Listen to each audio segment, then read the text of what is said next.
Olá pessoal, mais um dia aqui com o nosso devocional do livro de Davi.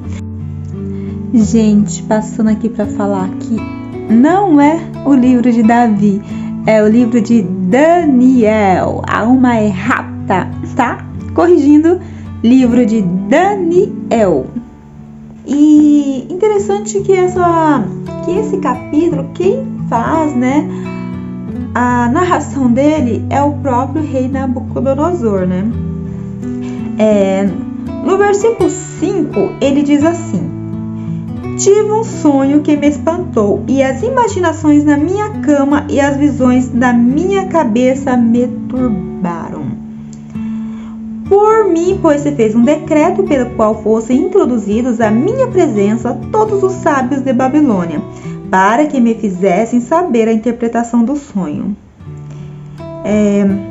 Aí no versículo 9, ele diz para Daniel: Beltesazar, príncipe dos magos, eu sei que há em ti o espírito dos deuses santos, e nenhum segredo te é difícil. Dize-me as visões do meu sonho que tive a sua interpretação. Então aqui ele já testemunha que antes Deus já havia feito isso, né? Por meio de Daniel, Deus havia revelado, né, o sonho que o rei tinha se perturbado da outra vez, e Daniel deu uma interpretação. E mais uma vez aqui ele procura Daniel para essa interpretação. E a interpretação desse sonho foi até assim, meio, né, eu imagino constrangedor para Daniel analisar e falar para o rei o que ia acontecer, porque aqui é uma passagem da Bíblia em que Deus vai tratar com Nabucodonosor. O rei Nabucodonosor, ele viu a mão de Deus desde que Daniel e os seus companheiros, Sadraque, Mesaque e Abednego, chegaram ali, né? Porque começaram como? No capítulo 1, a alimentação, e por mais que simples que fosse a alimentação, eles já estavam mais bonitos, mais gordos que os outros, mais corados, né? Então já vê a mão de Deus ali, nas coisas simples, né? Não precisava ser um banquete regado de gorduras, vinhos, essas coisas. E logo adiante nós vimos também que o rei tem um sonho e ninguém interpreta. Quem interpretou o sonho foi Daniel por meio de oração com seus colegas. Mais pra frente ainda, o rei Nabucodonosor queria ser, né, reverenciado, adorado como um deus. E o que acontece? Sadraque, Mesaque e Abednego não aceitam, né, isso. E o que o rei Nabucodonosor faz? Manda jogar eles na fornalha aquecida 7 vezes mais ainda. E aí ele viu o milagre que Deus fez na vida desses 3 jovens. Então Nabucodonosor, ele já vinha vendo a mão de Deus agir, e mesmo assim ele ainda engrandecia o coração dele, né? Ele ainda não via Deus como maior que todos os deuses, né? Ele ainda adorava outros deuses que não era somente devoto a Deus. Eles adoravam ainda um Deus, achavam que o Deus dele ainda era maior que o nosso Deus, né? E para isso Deus quis tratar com Nabucodonosor, né? Para isso deu um sonho, que Daniel interpretou esse sonho, né? Que se você for ler lá, é de uma árvore grande, né? Com folhagens grandes, frutos abundantes, e que ela é cortada. E Daniel revelou que seria ele seria cortado, ele seria tirado do meio dos homens e seria posto no meio dos animais, né? Se você for ver o que acontece aqui com o rei Nabucodonosor, ele perdeu o juízo, né? Foi a loucura, e nessa loucura ele foi para o meio dos animais, cresceu as penas, né? Pelos, fala como de águia.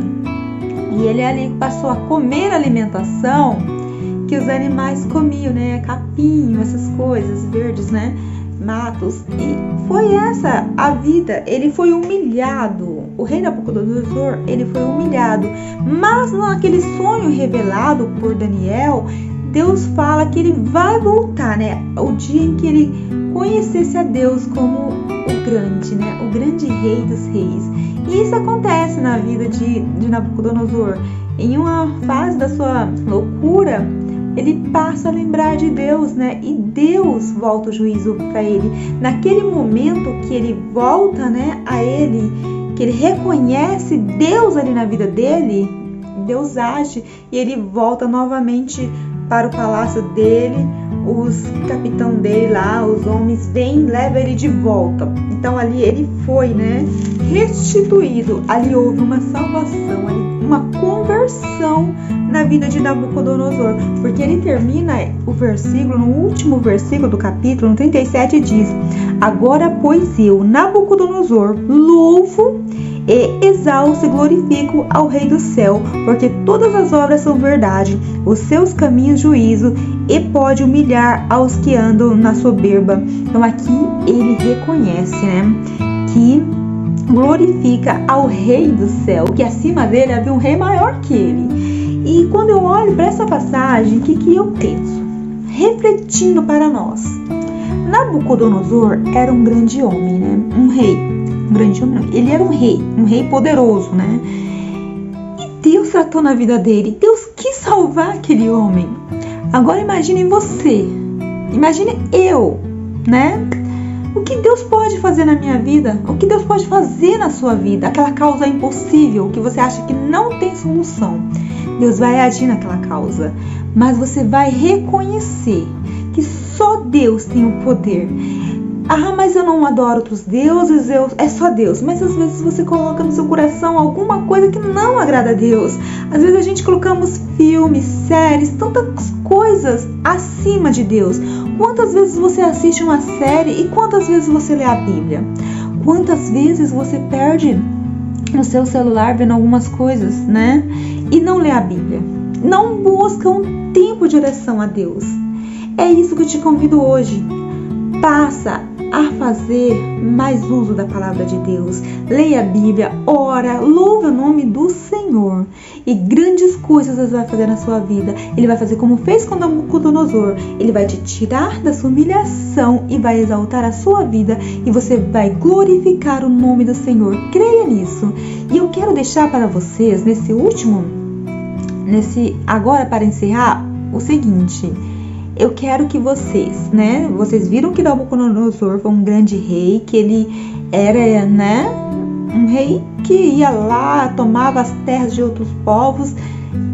Diz nos comentários, você acha que o rei Nabucodonosor foi salvo? Tá? Um grande abraço e até o próximo devocional. Logo após, né? Amanhã terá o capítulo 5. O que Deus nos aguarda para amanhã?